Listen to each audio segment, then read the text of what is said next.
ما فينا الراجل المحترم اللي اسمه صلاح عطية، مهندس زراعي، كان لسه شاب صغير لما بدأ تجارة مع 8 من أصحابه في قرية تفاهنا الأشراف في 100 غمر محافظة الدقهلية.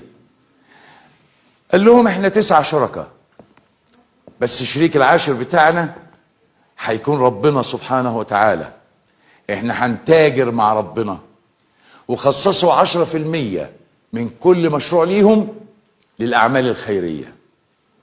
ويوم بعد يوم ساعدوا المحتاجين، جوزوا بنات، ربوا أيتام، بنوا معاهد ومدارس، عمل محطة قطر.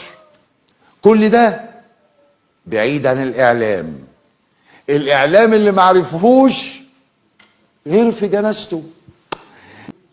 لما لقوا الراجل اللي بيتاجر مع ربنا ماشي في جنازته حوالي 500,000 مواطن، كأنهم كلهم بيقولوا لنا هو ده أجمل ما فيه. طب مين صلاح عطية؟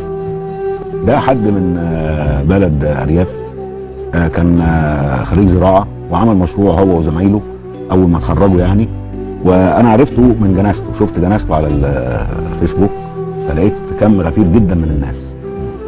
فمين ده؟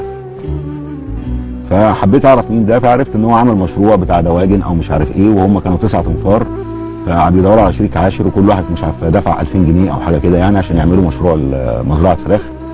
وبعد كده هو اهتدى إلى فكرة، قال لهم يبقى ربنا معانا هو الشريك العاشر، ونطلع 10% من الأرباح تحت اسم الشريك العاشر، والأرباح دي يتعمل بيها حاجة تفيد الناس كلها. وفضل ربنا كرمهم بقى في اول مره في المزرعه، والارباح كانت كويسه جدا جدا جدا. فبعد كده زودوه 20% لحد ما بقى 50%، لحد ما بقى صاحب المشروع كله. وبالفلوس دي بقى عملوا مثلا محطه قطر، عملوا جامعه، عملوا معاهد، عملوا مش عارف ايه، عملوا ايه.